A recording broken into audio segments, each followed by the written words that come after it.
Olá pessoal, sou o professor Rodrigo. Bem-vindos a essa série de vídeos sobre espelhos planos. E hoje a gente vai continuar essa série de vídeos falando sobre associação de espelhos planos. A associação de espelhos planos vai acontecer quando você coloca dois espelhos juntos e em frente a esses espelhos você coloca um objeto. Digamos um objeto num ponto P. A luz desse objeto ela vai ser refletida pelos dois espelhos. Isso vai fazer com que você tenha uma série de reflexões sucessivas, onde você vai ter a formação de várias imagens dependendo do ângulo alfa de inclinação desses espelhos. Então, por exemplo, eu tenho um objeto aqui no ponto P, e esse objeto aqui ele vai ter uma imagem formada aqui no espelho A1. Para eu formar essa imagem, eu vou lembrar da regra onde a imagem ela vai estar à mesma distância do espelho do que o do objeto. Então, como o meu objeto está a 1, 2 quadradinhos do espelho é 1, a imagem desse objeto também tem que estar a 1, 2 quadradinhos do espelho é 1. Eu vou chamar essa imagem de A1. No espelho E2, eu vou ter também a formação de uma nova imagem. Aqui eu vou contar as diagonais do quadradinho, né? Então eu tenho uma diagonal e meia de distância, então meia com mais uma, tá? Que é a imagem que eu vou chamar de B1. Então agora eu vou ter a formação de uma imagem aqui no espelho E2 por conta desse reflexo E1. Então o espelho E2 ele vai ver o reflexo A1 como se fosse um outro objeto. E essa imagem ela vai estar posicionada à mesma distância que o reflexo E1 está da borda do espelho E2, só que pro outro lado, né? Então a distância de A1 até o espelho E2 é de 1, 2, 3 diagonais e meia, né? Então a gente soma meio aqui, a gente tem 1, 2, 3 diagonais.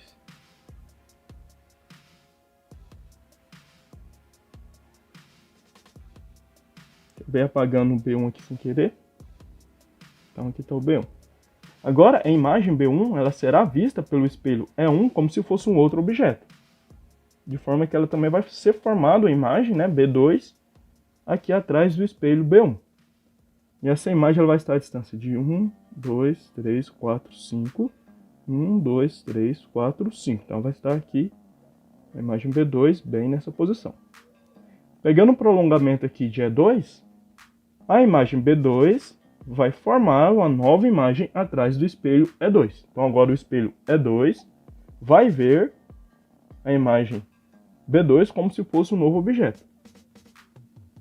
Então vai ficar assim, ó. Eu tenho 1, 2, 3 diagonais e meia, 1, 2, 3. Então tá aqui a imagem B3.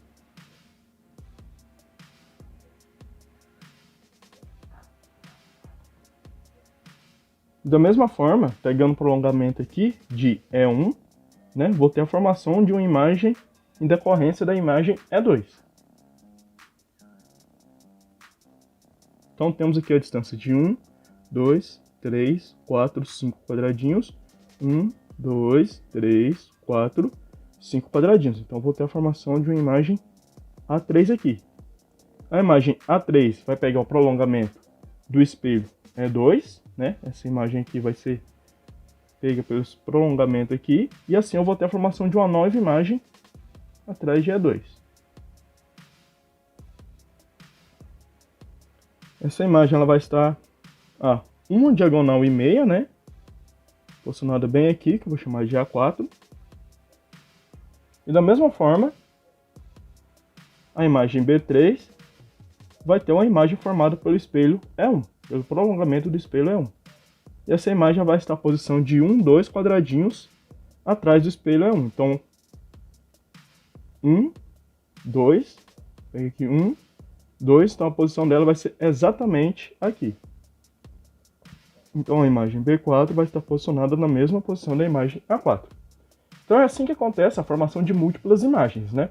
Onde você tem um objeto que está de frente para um espelho associado, onde você tem um ângulo alfa. E esse objeto ele vai ter uma série de reflexões, onde você vai ter a formação de uma imagem A1, e aqui primeiro você vai ter a formação de uma imagem A2. No entanto, aliás, uma imagem B1, né? No entanto, essas imagens serão vistas como novos objetos pelos espelhos. A partir da imagem A1, você vai ter a formação de uma imagem A2. E a partir da imagem B1, você vai ter a formação da imagem B2. Em seguida, a partir da imagem B2, você vai ter a formação de uma imagem B3.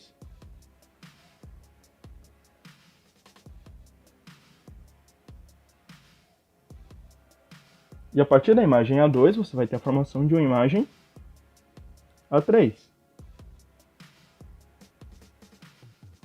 E por fim, a partir da imagem A3, você vai ter a formação de uma imagem A4. E a partir da imagem B3, você vai ter a formação de uma imagem B4. Então você tem essa série de sucessivas reflexões. Quando você sabe que a reflexão ela vai acabar? Quando você tiver as duas imagens coincidindo no mesmo ponto. Aí quer dizer que você alcançou o número máximo de imagens devido à associação de espelhos. Para esse caso aqui, a gente teve a formação de 1, 2, 3, 4, 5, 6, 7 imagens.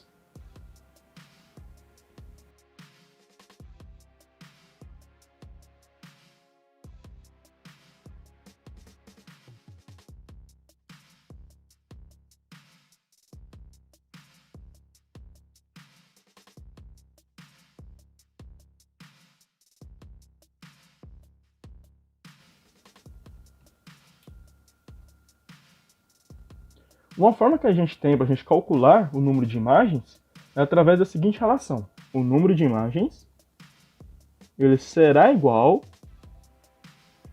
a 360 graus dividido por alfa menos 1. Onde alfa é o ângulo entre os espelhos.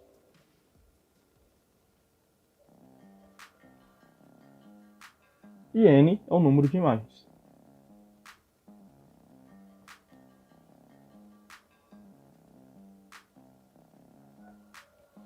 Um caso interessante ocorre quando a gente tem um ângulo de 90 graus entre os espelhos.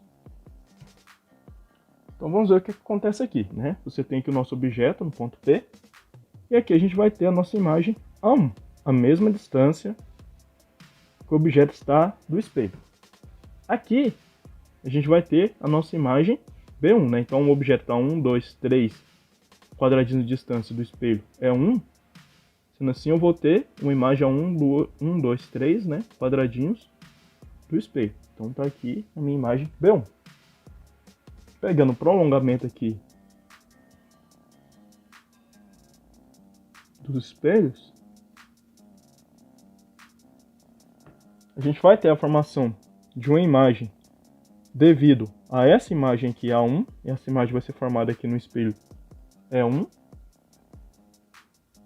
Como essa imagem está a 1, 2, 3 quadradinhos do espelho E1, a nova imagem vai estar 1, 2, 3 quadradinhos também do espelho E1. Então essa aqui vai ser minha imagem A2. E da mesma forma eu vou ter uma nova imagem devido a essa imagem B1, né? Agora o espelho E2 ele vai estar enxergando o B1 como sendo um objeto. Por isso você vai ter a formação de uma nova imagem. Essa imagem vai estar a 2 quadradinhos da borda do espelho E2, né? Então a gente tem 1, 2 quadradinhos aqui, 1, 2 quadradinhos aqui. A gente tem a imagem B2 coincidindo bem aqui com a imagem A2. Assim eu sei que minha reflexão parou. Então eu tenho a seguinte reflexão, né? Você tem essa primeira reflexão aqui e essa primeira reflexão aqui. Em seguida eu tenho essas reflexões bem aqui. Aqui e aqui. A gente pode calcular o número de imagens através dessa relação. Então, se a gente pegar aqui o ângulo entre os espelhos, nesse caso aqui a gente sabe que é 90 graus, então a gente vai ter que 360 dividido por 90 menos 1 vai ter que ser igual ao número de imagens. 360 dividido por 90 vai dar 4, menos 1.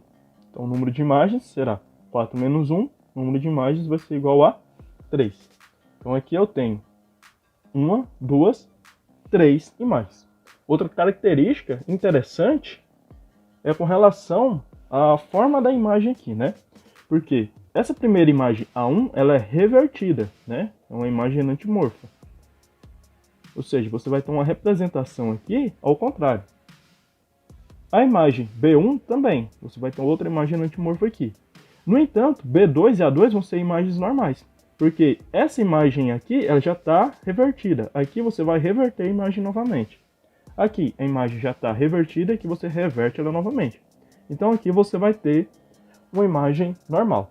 Se aqui fosse uma pessoa que estivesse nesse ponto P, né, nesse espelho aqui onde você tem essa associação de 90 graus entre dois espelhos, se essa pessoa levantasse o braço direito aqui, essa imagem levantaria o braço esquerdo e essa daqui também levantaria o braço esquerdo. No entanto, essa terceira imagem formada aqui, ela também levantaria o braço direito, porque seria a reversão da reversão das imagens. Aqui a gente tem uma regrinha com relação a essa razão aqui, 360 sobre alfa, né? Então, se 360 sobre alfa, se ele for um número par, o objeto pode estar em qualquer posição.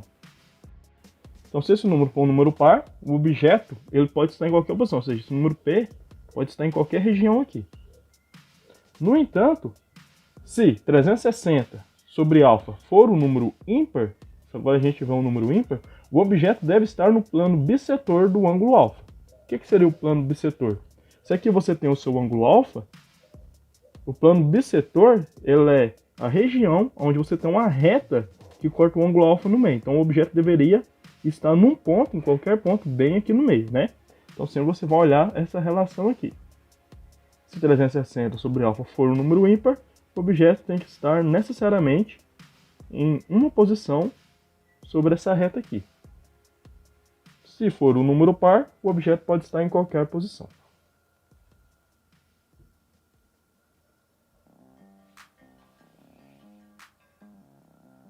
Vamos aplicar os conceitos que a gente acabou de ver em um exemplo.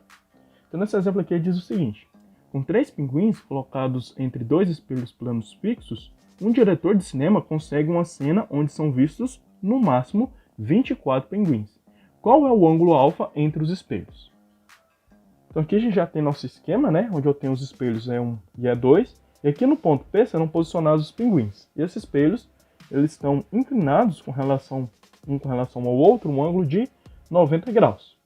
Então, o diretor quer no máximo 24 pinguins. Só que eu já tenho 3 pinguins. Logo, o número de imagens que ele terá que formar será igual a 24 menos 3. Então ele vai ter que formar o número de 21 imagens.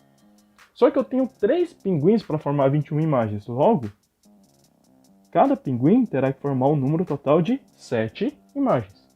Sendo assim, eu vou começar a trabalhar só com um pinguim, porque fica mais fácil para eu fazer os cálculos. Então, o número de imagens que cada pinguim formará será igual a 7. A relação que eu tenho é n igual a 360 graus sobre alfa menos 1. O número de imagens é igual a 7. Isso será igual a 360 graus sobre alfa menos 1. O 1 está subtraindo, passa para o outro lado somando. Então, 7 mais 1 é igual a 360 graus sobre alfa. 8 é igual a 360 graus sobre alfa. Logo, 8 alfa será igual a 360 graus.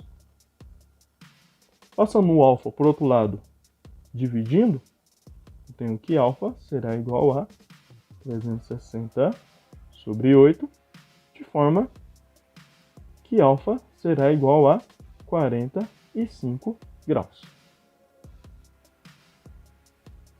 Com isso, o ângulo que o diretor terá que colocar os dois espelhos será um ângulo de 45 graus, para que eu possa, com 3 pinguins, ter um total de 21 imagens. Com essas 21 imagens que será formado pelos espelhos, mais os próprios 3 pinguins que o diretor já tem, a gente terá um total de 24 pinguins na cena. Dois espelhos planos estão dispostos perpendicularmente um ao outro. Uma placa P, na qual está escrita a letra F, é colocada em frente aos espelhos, conforme a gente tem a figura aqui, né? Localize na figura as imagens da placa.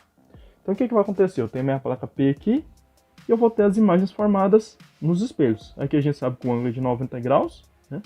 Então essa imagem ela vai ser formada da seguinte forma. Eu vou pegar aqui essa posição central aqui e vou contar quantos quadradinhos que eu tenho até o espelho é 2. Então tem 1, 2, 3.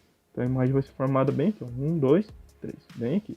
Então aqui eu terei a primeira imagem. Vai ficar algo mais ou menos assim.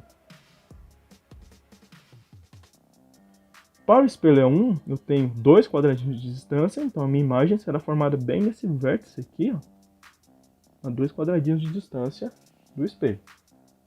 Fazendo um prolongamento aqui. Tem o prolongamento de cá e o prolongamento de cá. Aqui eu vou ter uma imagem que eu vou chamar de A1, aqui eu vou ter uma imagem que eu vou chamar de B1. Essa imagem vai formar uma outra imagem bem aqui, né? Então essa imagem aqui ela vai ser enxergada por esse prolongamento do espelho E1, como se fosse um objeto. E ela vai formar uma nova imagem, que vai estar a uma distância de 2 quadradinhos dele. Então tem 1, 2, 1, 2. Então aqui eu vou ter a nova imagem formada. Da mesma forma, a imagem B1 vai ser enxergada pelo prolongamento do espelho E2 como sendo um outro objeto. Então a gente vai ter uma imagem 1, 2, 3, 1, 2, 3. Então a gente vai ter uma imagem bem aqui assim. Algo assim. Aqui seria o ponto A2 e B2. Então está localizada na minha figura, né, os pontos. Importante você destacar aqui os pontos onde a imagem está formada. As imagens, melhor dizendo, estão formadas. Letra B pergunta o que aparece escrito em cada imagem. Tá, ele falou que a gente tem escrita a letra F. Né? Então aqui eu tenho a letra F. Aqui a gente vai ter uma letra F invertida. A gente vai ter algo assim, né? Da mesma forma aqui a gente vai ter uma letra F que ela vai estar invertida. Eu vou desenhar aqui de cabeça para baixo, mas não necessariamente essa letra estaria de cabeça para baixo. Aliás, eu disse invertida, mas o termo correto é revertida. Então, por força do hábito, a gente acaba dizendo o termo errado em certas vezes.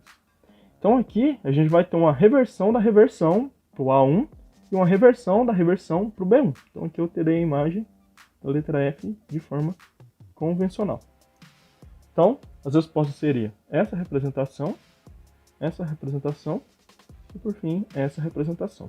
Então, assim que a gente veria a letra F em cada um dos reflexos. Então, em A1 e B1 a gente teria um F revertido. Em B2, né, B2 e A2 a gente teria um F de forma normal.